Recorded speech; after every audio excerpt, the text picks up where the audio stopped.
We are sponsored by a Korean Tottenham Hotspur fan who wishes for all Koreans and the rest of the world to visit and discover Singapore. Email Kelly for an introduction to Singapore at jrjinsingapore@gmail.com. That's jrjinsingapore@gmail.com.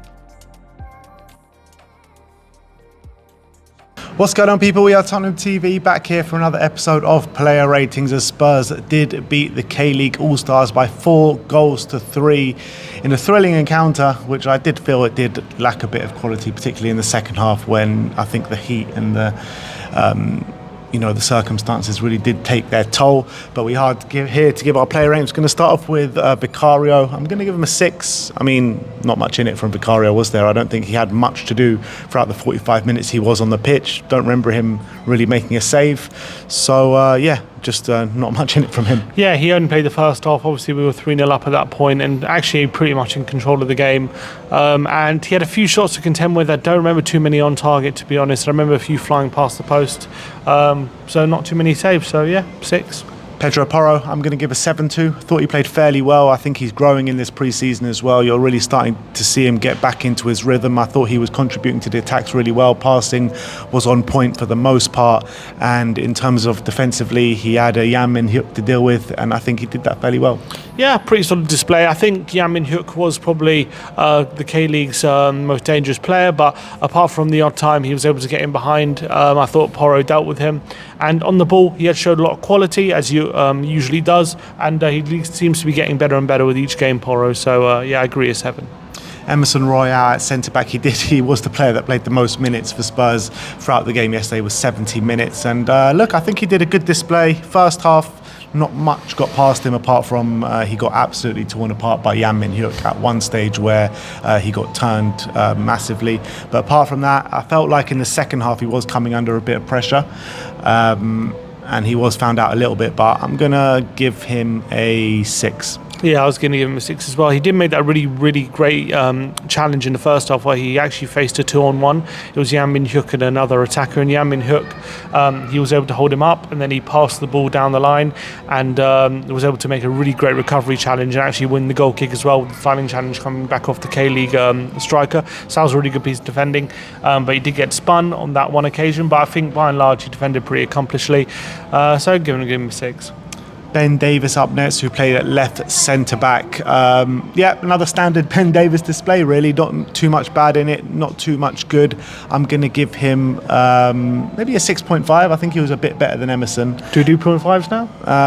Just because we don't have the assets here, we can I see. We can give away for Korea for 0.5. special. Exactly. In Korea, when in Korea, you do 0.5. So I'm going to give Ben Davies a 0.5, and I think another accomplished display. Yeah, I thought he was pretty solid. Obviously, I think actually he also played quite a few minutes, did he? Because I thought he went off at half time, but actually he didn't. He stayed on. He went off 65th minute. It was 65th. So I thought he had a pretty good game on the ball, especially. I thought he was pretty aggressive off the ball, dealing with the Korean. I thought he actually struggled to deal with that Korean attacker, the number 9, in that second half. Very physical striker who was able to get the better of him on a few occasions, but I thought before that in the first half especially had a really solid game, so I'll give him a 6. Jamie Donnelly out at left back once again, and I thought he impressed again, to be honest. Maybe not as strong as the performance as it was out in Japan, but what I love about Jamie Donnelly is that he gets forward at every given opportunity, and I think this was another evidence of that, more evidence of that, and he really contributes to the attack. And defensively, I don't think he gets caught out too many times for a player that's not really used to those positions. But what I like about Jamie Donnelly is the attacking intent that he does have. Yeah, 7, by the way. 7. I really like his ability on the ball. I think he adds a crispness to his passing, which I think sometimes Udogi, when he's at left back, he prefers to carry the ball with his physicality, and obviously that's a good trait as well. But I feel like those passes from Donnelly are really effective at breaking the lines and getting the ball forward. And when he does get in the final third, he has that, because he's an attacking midfielder, he does have that quality and that composure to deal with the situation. I thought it was another really solid display, and I really appreciated his forward passing. So I'm going to give him a 7 as well. Archie Gray, who started his first time in the midfield at number 6, where we saw him in the second half out in Japan, and I thought he delivered once again. A bit sloppy on the ball at times, where he was a bit careless and gave the ball away in maybe poor situations at times, but I felt like he's just so tenacious, isn't he, in the middle of the park. He doesn't let anything past him. His sliding tackles and his aggressiveness is really good to see, and I think we've got a really good player on our hands. Maybe I expected a bit more from him on the ball, but I would say on a whole I'll give him a 7. Yeah, I think where he really earned his money in this one was his ability to read danger, and he has clearly unbelievable positional sense. He understands the game so well. You can see that. I think his ball carrying ability was still there, playing in that position.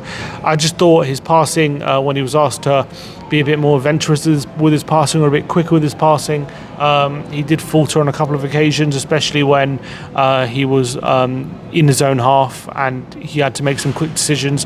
He did give the ball away on a couple of occasions, but that was obviously his first start in a Tottenham shirt in that position. He's still very young. He actually did move to I think he moved into the number 8 in the second half and looked a bit more comfortable there, in my opinion, with Skip moving to the number 6. So I thought he looked better when he was in the number 8 rather than number 6, but still really good display. So yeah, 7.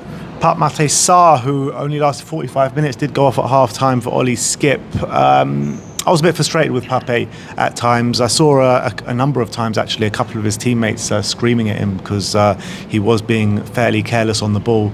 But what you get from Pape, and what you're always going to get with Pape, is good work rate, and I think you definitely got that. It's just that, I don't know, he just seems a bit careless on the ball in this game, and I'm not sure what's going on at the moment, because I felt like I saw that in Japan as well.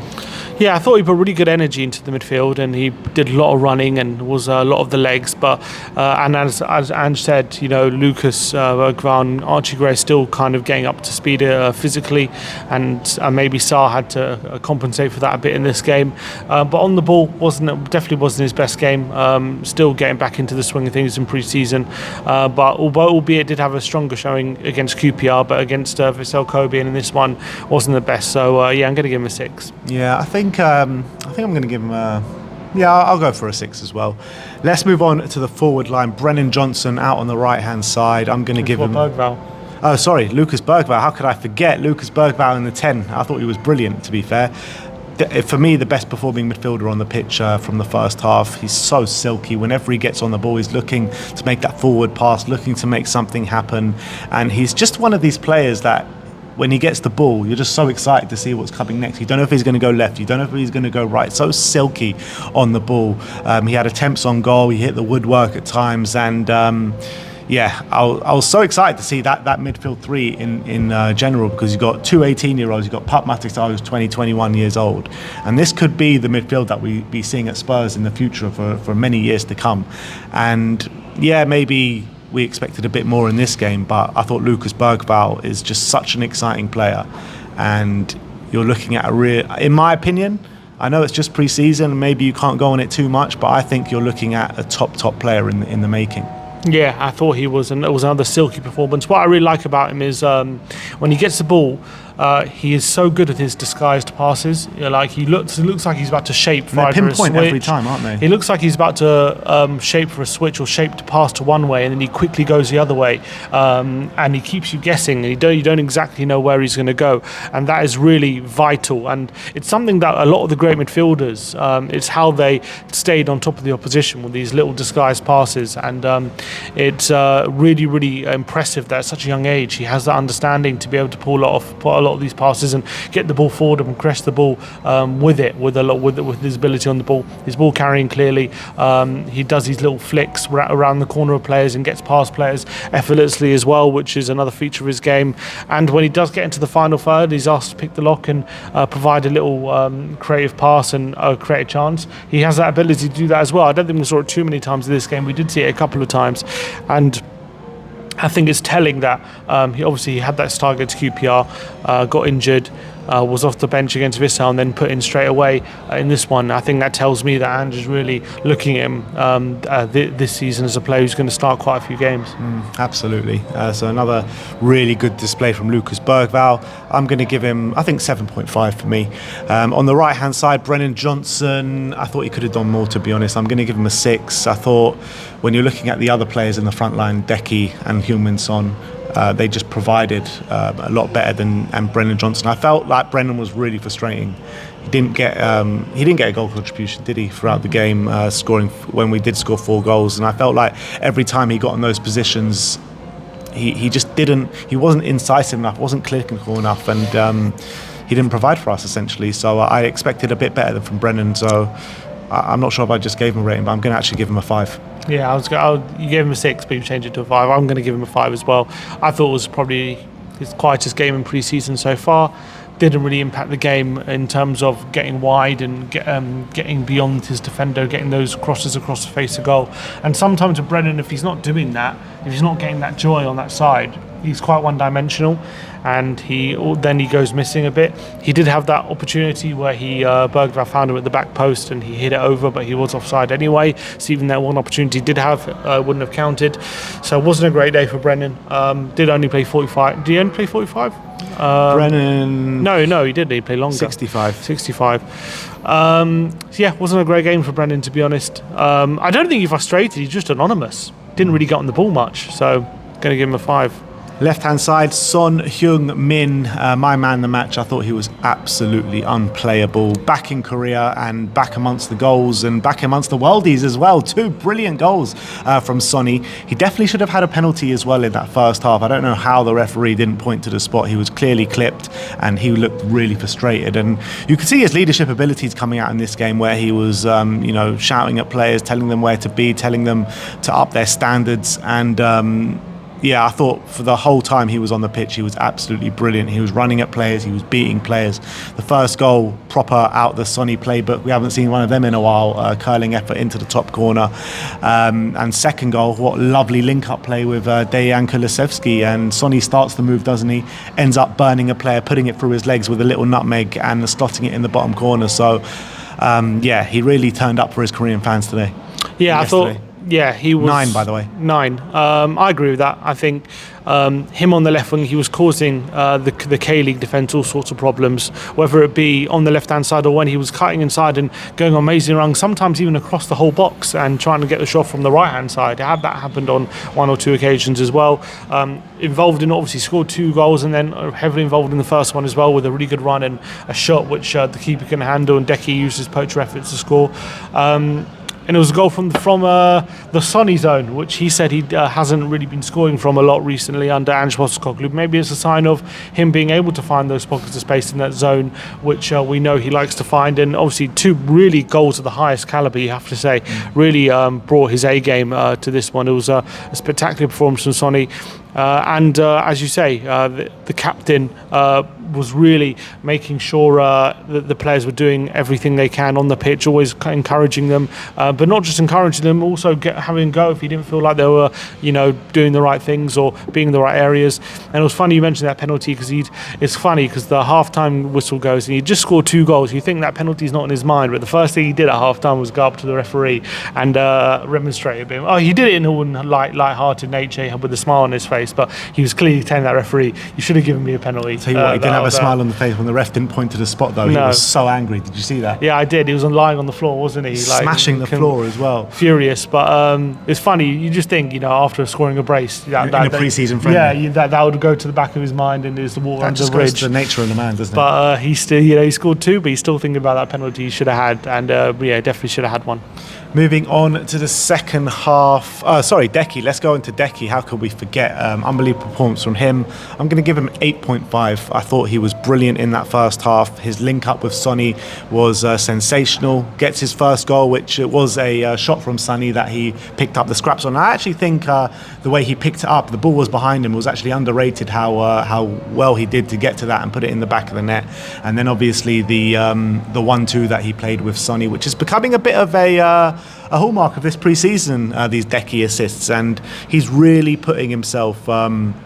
Look, he's always been in the conversation in terms of whether he's going to start or not, but I feel like in this new role, in the number 9, false number 9, or in the midfield areas, he's really putting himself amongst the conversation to be a regular starter there, because he has been sensational. He's been near unplayable, to be honest, for the majority of pre-season. And he's probably been the one, him and Bissouma at times, but I would say Deki more, that has really stepped up for the team during this pre-season, and he's really giving the manager a headache, to be honest, of who's going to start in those midfield areas, who's going to start in the number 9 when the season starts. So yeah, he's creative. He's getting on the end of things. I think that's 4 assists so far in pre-season. I think that they're all been from flicks as well. Yeah. Little first-time flicks. So he's been brilliant. I can't say a bad word about him.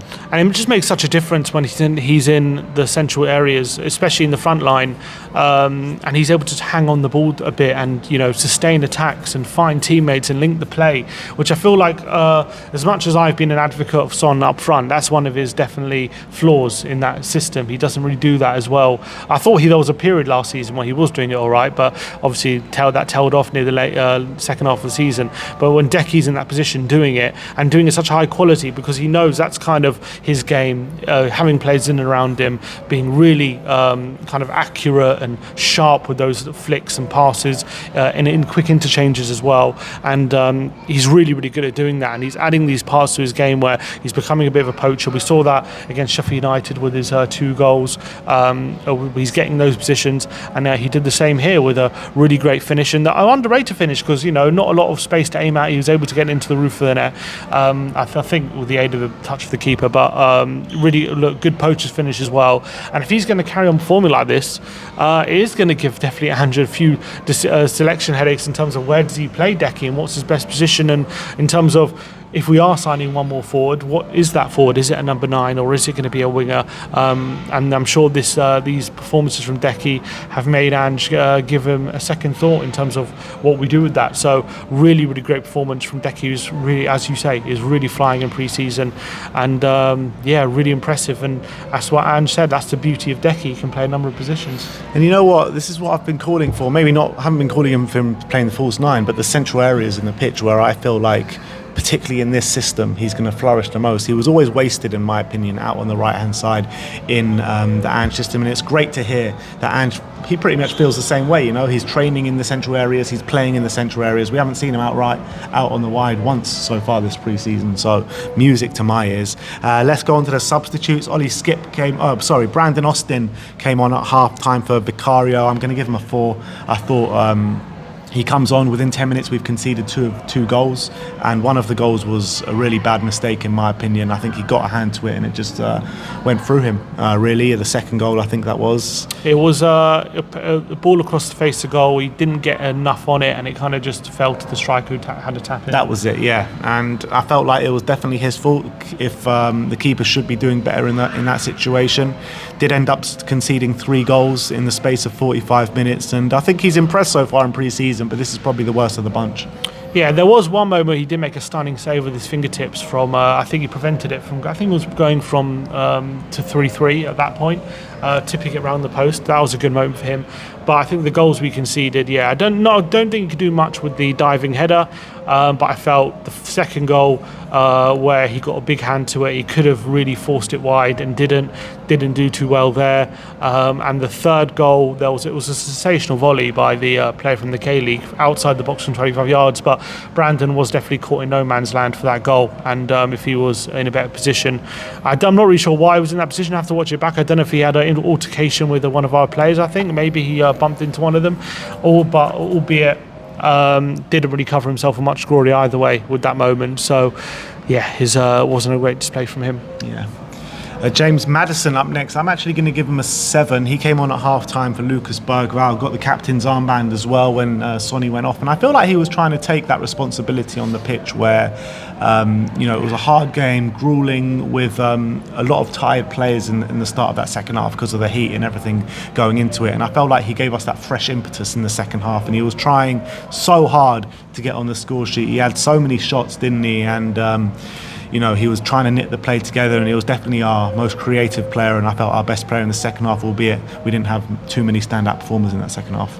Definitely. 7. A lot of people I've seen online are very frustrated with Maddison's performance, actually, which I'm not that confused by, because I feel like he had a number of opportunities to get a goal contribution, and he ended up wasting quite a lot. He was a bit wasteful, but I also think he did everything with quite a lot of quality, and I think he was manoeuvring in those dangerous situations which you want Maddison to be in, and he was getting them in frequent number of times, and he did hit the post late display on with a really good shot as well later, and I thought he was really doing well when we were going forward in that second half, just knitting the play together, creating some openings for his teammates. Not necessarily creating chances, but the pre-assist kind of passes he was doing to quite a good effect. I feel like a Maddison on top form might have got to at least 2 goal contributions with some of the positions he was taking up. So I do understand a bit of frustration there, but I still think he had a pretty good half. So yeah, 7. Ollie Skip up next, who went off for Pape, who came on for Pape Matar Sarr. I mean, was under, I'm going to give him a 6. I mean, he was under a really bad challenge, wasn't it? I think if that's in the Premier League, that's a sending off with VAR involved. Studs up in the knee. A few minutes after that challenge, he gets the ball and he couldn't control it, could he? And it just went straight out of play, and then he had to get medical attention. Luckily, he did stay on the pitch because it did look like a really ugly challenge. But what he did do, I think he kept the ball well. He was aggressive in the middle of the park. I think he played. Did he play in the midfield and then he moved to centre back at one stage? He definitely started him in the 6. I can't remember if he moved back or not. He might have done. I'm pretty sure when Basuma came on, he moved to centre back. But look, I wasn't. There's not too much in Ollie Skip's display yesterday, but I thought he kept it cool, composed, and really hard work as he always is. So good display. I actually thought he played really well when he came on, Skip, in that position. I remember quite a few times he was looking a lot more confident, striding past players rather than just taking the easy option out. And actually, once getting in those positions when he's made some space for himself, he made some really good passing decisions as well into the space, opening up the game. And that's exactly what he needs to do in that position. I thought off the ball, I think the whole pre-season he's been really, really good. He's always good off the ball, isn't he? And I thought, again, he was covering, reading the game really well, but I was really impressed on the ball. He was being a lot more confident in this one, and not just shying away from getting the ball forward. He was taking in the impetus, and he had players like Gray and Maddison in front of him, and I thought he was finding them really, really well. So I'm going to give him a 7. All right. Timo Werner up next, came on the 65th minute for Son Heung-min, and I thought Timo did well. I mean, that assist was brilliant, wasn't it? Where he beats a man, gets down that left-hand side, low-driven cross into Will Lancashire, and he finds the back of the net. I felt like that was probably the only bit of quality that he did show in that 25 minutes that he was on the pitch, though. But you got to give him credit. He comes on with 25 minutes to go and gets a goal contribution, so I'll give him a 6.5.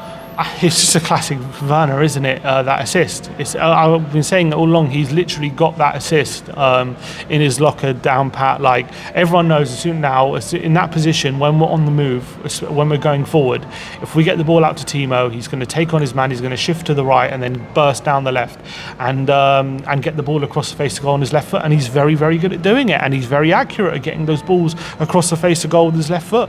You've got to give him a lot of credit. He's perfected it seems, at this point. Getting that assist, and it's very hard to stop because he's a very quick player, especially over a short burst of space. He's clearly always getting to that ball first, and even in the Premier League we saw it last season. It's that kind of assist is very hard to stop, and we're seeing it again now. I think that's the second time we've seen it, at least in pre-season, where he's able to be getting that assist. So I hope he just keeps doing that. I'm pretty sure that's the instruction from hand. As soon as you get the ball, just shift to your right, go down the left and put the ball across the face of goal, and there'll be people waiting for you. So really good assist for Lancashire, and that is clearly why we've brought him back, just to do that, I think. But as long as he keeps doing it, I don't really care. Exactly, as long it gives us all the goosebumps, doesn't it, when he does that. But Jed Spence up next. He again came on the 65th minute for Jamie Donnelly. I thought Spence was good again. I'll give him a 6.5. I mean, there was not too much in his performance, but I felt like every time he got the ball, he was trying to use it positively. He was being aggressive, really aggressive against anyone that came into his path. And yeah, we didn't see him too much in the opposition third on an attacking situation, but I felt like every time he was in and around the ball, he looked to make something happen.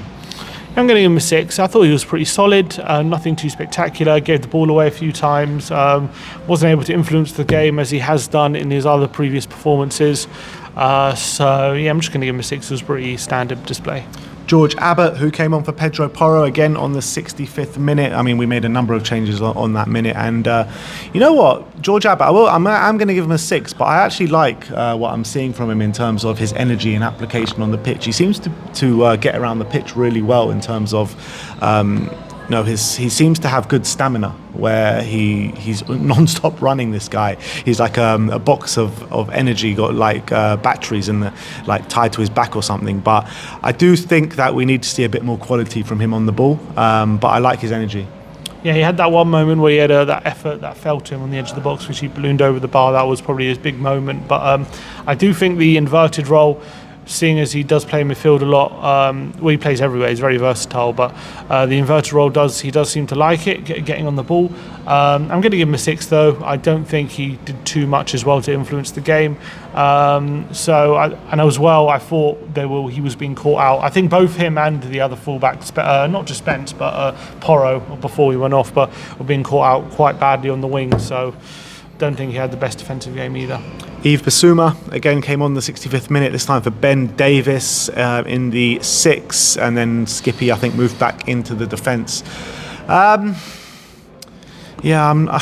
think Bissouma's been really good in pre-season so far. I wouldn't say this is the worst of the lot, but probably I would say the most anonymous of the lot, where he's got really involved in the play in the last couple of games that he has played, used the ball really positively. But I just felt like maybe it was just because the team were under pressure when he was on the pitch. But I just felt like he wasn't doing the same things that he has been doing in the past couple of games.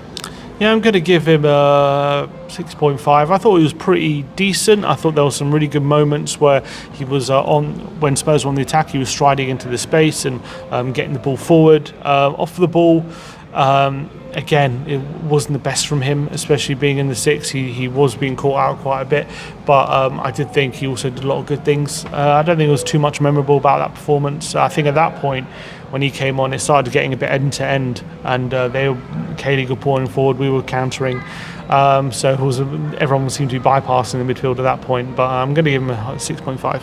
Yeah, I'll give him a 6. And Alfie Devine, who came on as well on the same minute, he came on for for Archie Gray. And again, I'm going to give him a 7. I thought Alfie Devine looked really good. He looks really comfortable on the ball. He loves spraying those passes. And I'm thinking he's looking really at home at this level with the players that he's playing with at the moment. I think he's got a lot of quality to him, a lot of quality. It's going to be a big question. Do we keep him around? Is there enough space for him in that midfield to play consistent minutes next year? Or do we send him out on loan again to really further his development? But I'm loving every single second I'm seeing from Alfie Devine at the moment, and like I said, he uses the ball with such good quality. Yeah, and he's really had a really good pre-season, Alfie Devine, and he needed that because I thought he had a pretty good loan spells last year anyway, but for his development and his confidence that he's got a future here, it's really important that when he gets his opportunities, he is impressing in front of the manager, and when he with the first team, he definitely is doing that at the moment, and I thought it was really another nice display. I think he's had better displays, but I think it was a really solid one again from Devine. Didn't really let his standards drop, and I'm really impressed with him. Next up, Mikey Moore again came on the 65th minute. I'm going to give him a 7. I felt like he was trying to get on the ball, trying to make an impact, taking on players, looking really dangerous. Couldn't get a goal contribution this time, but it wasn't for the want of trying, because I thought he looked a lot better than Brendan Johnson, that's for sure. Yeah, and at this one time he actually started out on the right and then moved over to the left-hand side for the last 10 minutes or so, and actually was still looking pretty threatening either side, was taking people on, he was getting to the byline, he was looking dangerous. Didn't really get involved too much in the goalmouth action in this occasion. I don't remember too many shots or too many chances he set up, so wasn't to be on this occasion, but definitely when he did get on the ball, he still looked bright, he still looked sharp, and he still had moments where he was scaring the opposition defences. So I'm going to give him a 6 just because he didn't do too much. Will Lancashire up next, again came on, it's the last player that came on the 65th minute, did really well to get his goal, great positional play, and was there to tuck home Timo Werner's cross. I'm going to give him a 7 as well, but I do, just because of the goal, but I do feel like there was a lot of times where he got the ball and his touch did let him down at times, but got to give him credit for getting another goal and being on the score sheet again for Spurs in this pre-season. Yeah, and another good poacher's effort, and he had another chance, didn't he, which I think just went wide when he had to turn and shot inside the penalty area, so that was a decent moment for him as well. So could have had a brace on the day, but unfortunately missed the second opportunity. But second goal in pre-season is really good. I thought, again, didn't get, unlike the Hearts game, wasn't really getting involved in pinning defenders back and bring other players into play. So he'll want to do more of that. But those predatory instincts are clearly there with him. So I'm going to give him a 7. And last but not least, Radu Dragusin, who came on for Emerson Royale on the 75th minute. And it was so good to see him back. We've been playing a makeshift backline for the whole of pre-season. It still perplexes me why he didn't get more minutes. Maybe he's just not fit enough, but where are you going to build the fitness if you don't play him in these pre-season games? So I thought he should have played for a lot longer than he did. Emerson Royale, obviously, like I said before, played the most minutes on the pitch, and if these rumours are true that he's out the exit door over the next few days, just makes no sense to me. Why not just give those minutes to Radu at the back? But look, he had 15 minutes. I don't think there was much in it. I'm going to give him a 6, but it's good to see him on the pitch again. Yeah, it wasn't looking his sharpest, I felt, especially when there were crosses being put into the box, and he wasn't really picking up anyone, and we were conceding chances left, right, and centre. But it is his first game back from the Euros. They're very taxing Euros for him, where he played some really good performances. And look, we've got another 2 friendlies coming up, which I'm sure he is going to feature in. So, yeah, I'm going to give him a 6. All right, well, there you have it. That is our player ratings for the 4-3 win against the K-League All-Stars. We're back, I think,